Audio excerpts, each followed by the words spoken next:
Well, what's a crack, everybody? Welcome to Octagon Connect. This is a new podcast.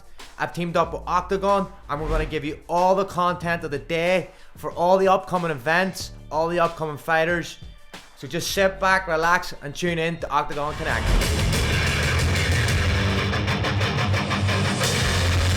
We're just fresh off Octagon 49 in Cologne, Germany, and what an event it was. We had a packed out stadium, packed to the absolute rafters, so it was. It was actually a record-breaking MMA event in Germany. There was over 18,000 fans for Octagon 49 in Cologne, Germany.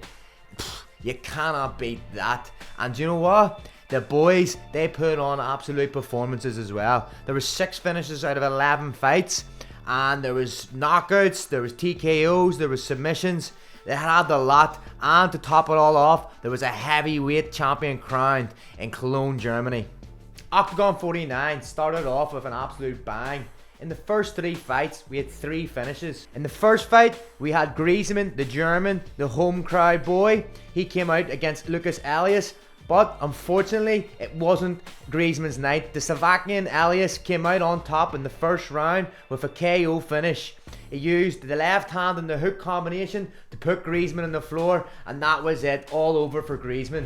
In the second fight of the night, we had Cletus versus McHugh, and obviously you know McHugh from the Octagon Challenge. He was on Team England. So we had Jake McHugh versus Ivan Cletus. It was Ukraine versus England, and you know, we seen a very good first round by Ivan Cletus, but after the first round he put out a lot of energy and didn't get the fight finished. And in the second round, Mr. Jake McHugh, he came out on top with the triangle choke and finished the fight off.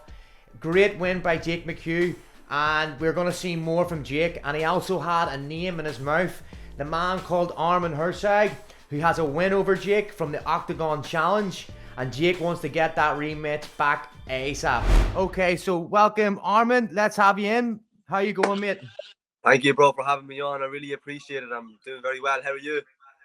I'm not too bad, sir. I'm not too bad. This is my first interview. You're going to be the first athlete superstar on the podcast. So yeah, man, everyone's great. And how you been getting on? How you been getting on since the house? It's been great. You know, I've been missing my roommate, but it's been going well, bro. You know. You got the win against Jake McHugh in the second match, yes, with a guillotine choke after 38 seconds. 34, bro. 34. Very quick, very quick. Now, Go. we just seen Jake fight there on the weekend in Germany, and with an impressive victory, he got the triangle choke. And after the fight, he had your name in his mouth, and he called you out. So what do you think about that, Armand? He needs to get off my dick, bro. Honestly, this guy is trying. He's trying so hard to get this fight back. And listen, we'll see what happens and what comes of it.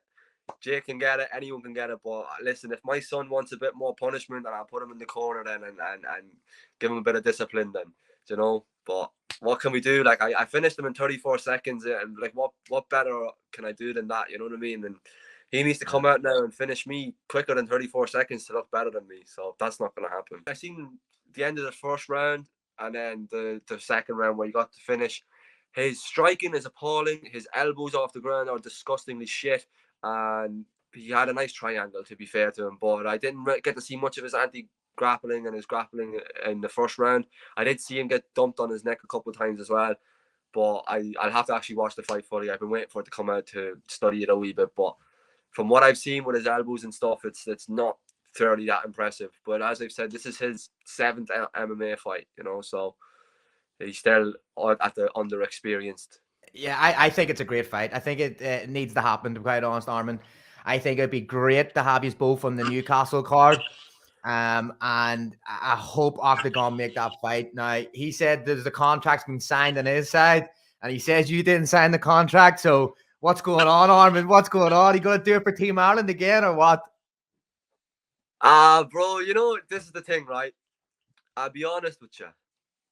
I see myself and Jake fighting, and if we're looking at it in a proper way, the two of us should have went our own ways and came back at a later stage of our careers to actually be like, okay, Jake's improved here, Armand's improved here. Let's actually see how they do in the second fight. And then build off of that as well. Do you know what I mean? So you can build your character off, not just going in and out of the. We're only out of the Villa in a couple of months, bro, and then I'm already looking to fight the same fella I fought in the Villa. It's not appealing to me, especially someone I bet in 34 seconds. But if he wants to chat shit, he can get banged. No homo. Yeah. Well, look, Arman, I would love to see that fight. I think I do think it'll be made. Jake wants it. You sound like you want it as well. Obviously, you think it'll be better. You both just go on your separate paths. But MMA is a strange game. I think you'll meet again very soon. Hopefully, you'll meet again very soon. But I'll be looking forward to that, Arman. I'll be looking forward to that. But here, look, any other words, man? Like anyone want to say any shout outs or anything like that there? Or, you know? Yes, Jake, you're a little bitch, and I will smash your face in.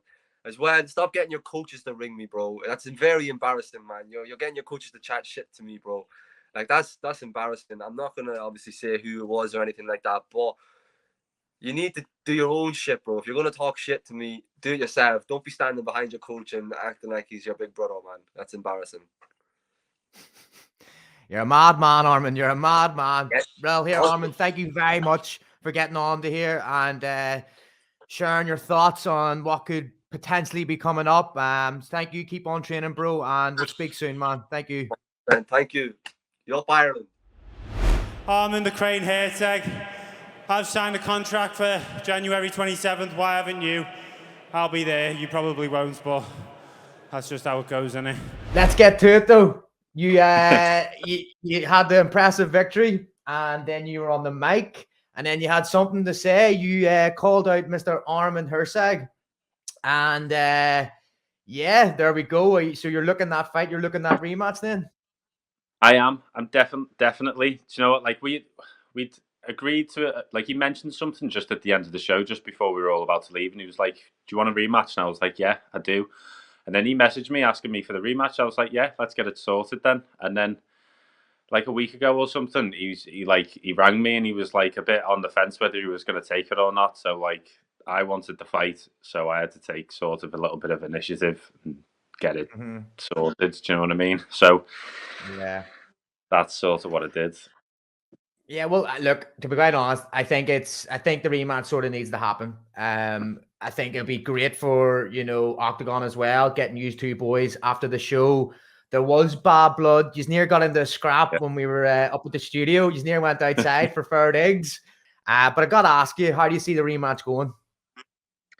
I see it going a lot more in my favour, hopefully. Do you know what I mean? But I feel like I watched his last fight, and he is quite strong in the first round, but as the rounds go on, he sort of like starts to lose his form a little bit. So I am sort of seeing a second round TKO on my part, and that's what I'm going to be hoping for and training for. That's sort of how I see our styles going against each other. Do you know what I mean? I think I'm going to wear on him heavily with the grappling, and he's going to gas. Well, look, brilliant. Well done on your fight on Saturday. Congratulations. And I wish you all the best in the future, bro. Now, let's get back to Cologne, Germany to see a few more of these cracking fights. Then we had Nicholas Stolze, the German, the home card favourite, coming out against Klasnik. Now, we all know Klasnik's a bit of a character. He's got the mustache. He's got all the social media out there. But it wasn't his night. It was the night for German Stolze. He came out with a first round finish. Now, you could say it might have been an early stoppage, but for me, it was a good stop from the referee. Stolze came out on top, and let's be honest, I think Stolze, we could see him fighting for the welterweight championship. He's a great fighter, and he put on a great performance against a Klasnik who's had many of first round finishes. I think he's had four first round finishes. And he's had the Tip Sport Performance of the Night awards. So, Stolze had it all to do against Klasnik. And Klasnik wasn't the one to get it. It was the German elite Stolze. And he came out with the first round finish. In the 145-pound division, we had Corey Fry versus Dennis Ilbe. Dennis Ilbe, with the crowd behind him, was fighting Corey Fry. But it wasn't to be for the hometown favourite, Dennis Ilbe, as he was riding a 5-0 win streak. Coming in against Corey Fry, and this was Corey Fry's Octagon debut. He's won in the British scene, in the British organisations, but it was a great fight for the first round. However, Corey Fry had to go through a bit of adversity in that first round. Dennis Ilbay, with a boxing background, was using very, very powerful punches to put Corey Fry on the back foot, and also took Corey Fry's back, and it looked like it was going to be an early night for Corey Fry, but fair play to him. He came out on top and he reversed it and was able to get the armbar submission in the first round just after the 3:30 mark, and he came out with the win and was able to silence the hometown crowd. The hometown crowd favourite as well. So great win by Corey Fry, and he also came out with the Tip Sport Performance of the Night award. So hats off to Corey Fry. Then we headed to the middleweight division, Engizek versus Horvath. Now, if you look at Engizek's background and what he had to go through as a child and his upbringing, this man was in a care home since the age of 7 years of age. And now we're seeing him climb up the middleweight division in Octagon. Now, in the fight between him and Horvath, it wasn't that long of a fight. Let me say that. First round is all it took for Engizek to finish the fight. And with Horvath, yes, he did well in the first round, but it just wasn't enough to get through that first round, as Engizek was using his ground pound very well. Now, Horvath he had a very good ground game. He was very long-limbed, but it just wasn't enough. As Horvath started to come up, Engizek sent him straight back down to the canvas and was finished off the fight in the first round. Watch out for Engizek. I'm definitely telling you, he should be getting a middleweight title shot after this fight.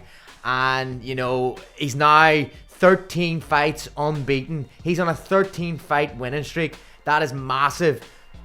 Tune in to Engizek. He's a great fighter, Turkish national, and I think we're going to see him in the middleweight title fight very soon. So in the co-main event, we had Christian Ekerlin versus Leandro Silva in a catchweight bout of 80 kilograms. Now, if you know about Christian Ekerlin, this man is massive over in Germany. They actually call him the German McGregor. Now, that's a big, big statement. That's a big name to hold. But this guy's got it all. But sadly, in his catchweight bout against Leandro Silva, it wasn't his night. It was a back and forth fight between Leandro Silva and Christian Ekerlin, but Leandro Silva used his veteran skills and his experience to get the win. And do you know what? Christian Ekerlin was 6 years unbeaten, and this is the first time he's been beaten in 6 years. Now, maybe that was because he was out for a year and that was his first bout in a year, but Leandro Silva came out with the victory. And Christian Ekerlin now has to go back to the drawing board and see where he can go from here. And in the main event, we had the heavyweight championship between Hatif Moel versus Lazar Todev.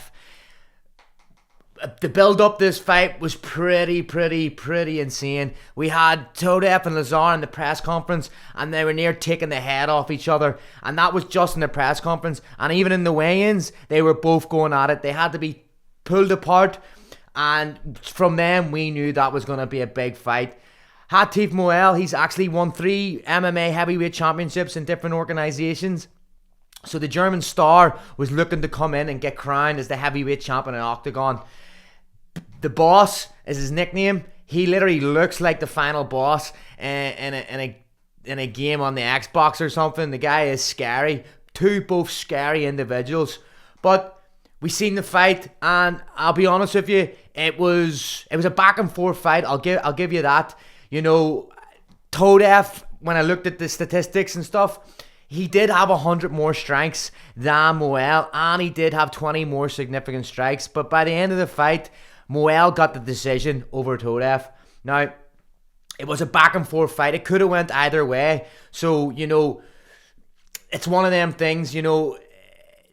Moel did control the fight a little bit more, but, you know, in terms of damage, it did look like Todev did get the more damage output against Moel, but it was a very back and forth fight, so it was pretty close. It could have went either way, but Moel was the one who was crowned heavyweight champion in Octagon, and, you know, I would like to see a rematch between these two guys, because at the end of the fight, it looked like Moel was carrying a lot more damage to the face, and Todev didn't look too bad. But Moel, he was victorious on the night, and I would like to see a rematch. So maybe we will see a rematch in the near future. But Now we have the heavyweight champion of Octagon, and that is Hatif Moel, and he did it in front of his own home crowd. The German star, the boss, is now the heavyweight champion. The year 2024 is coming, and so is Octagon MMA.